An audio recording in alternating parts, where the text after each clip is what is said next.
Would you tell us a little bit about Spencer Heath and his impact upon your way of thinking? Sure. Well, Spencer Heath is a late 19th, early 20th century philosopher who followed in the footsteps of the Henry George School, which said that we really don't want any kind of aggressive systems, but we need a night watchman government. And how are we going to pay for the night watchman government?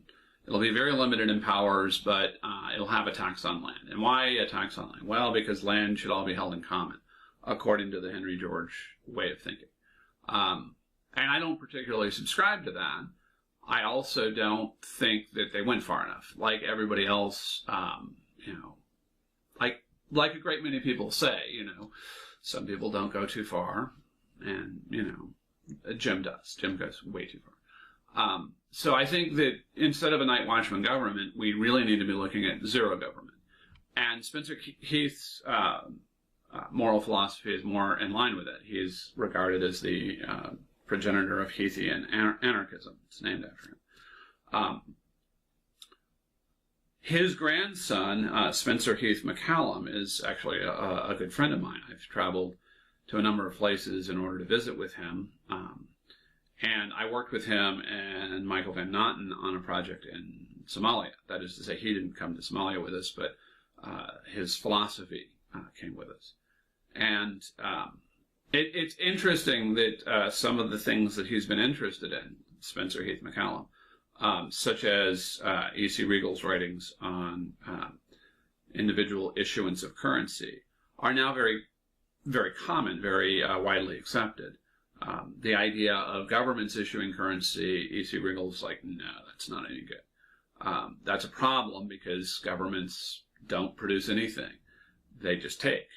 And free enterprisers produce things. So if a free enterpriser says, I'm issuing 100 coupons, each one of them is good for a 5-pound steak, then you know that there will be, so many coupons, so many 5-pound steaks.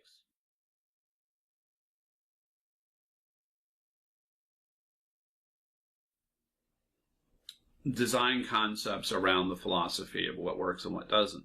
And one of his ideas was that rather than having a governmental enterprise own land, you would have a private enterprise that owns a piece of land. Let's say it's 1,000 acres. And that enterprise would then, instead of subdividing the property and saying, okay, well, we have 1,000 acres and 100 acres will be the parks and the swimming pools and whatever other common things the neighborhood needs, and then we'll have, 900 acres turned into single-family homes, each of which will be, let's say, 1 acre. So then you have 900 home sites. And in most real estate development projects, those home sites would be subdivided, and the individuals who buy the home sites and then build a house on them would have ownership of that particular acre. In the Heathian approach, all of that land is continued to be held by the large organization. And in our case, I think the Resilient Ways Foundation would be the organization that owns the land. And then the individual homeowners pay a rent of some sort. Whether that rent is expressed as an annual fee or a monthly fee, or whether that rent is every 99 years you have to pay a certain amount, and then that money is held in trust and managed appropriately. Whatever systems are worked out, it's not a subdivision where then you have individual ownership of your 1 acre. And the advantage of that is that a lot of the interactions with government work better if you're bigger. I don't know how to put it any more gently than that. The government will take advantage of anybody that they can overpower. And if they don't feel like they're likely to overpower you, then they tend to treat you with some respect. Bigger organizations, individuals with more money, seem to get a better deal.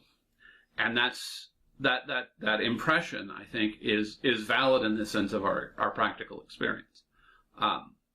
As well, if you're if you're the tenant who has 99 years of the use of this land, it's very much like you own the land. There are people in Holland who have recently renewed 999-year leases. So it is not an unknown thing. And I think there's also at least one of these in the city of London where someone has leased a piece of land for that long a period of time. So it can be a very long-term, stable, resilient way of doing things. And I think Spencer Heath's argument is that the Henry George people didn't go far enough. And my hope is that he leads us to some suggestions about how to go exactly far enough. And maybe, left to my own devices, I will go too far.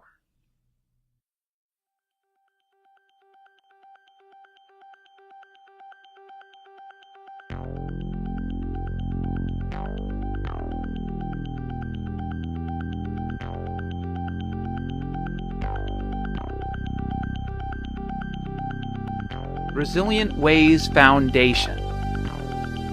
Imagine a free world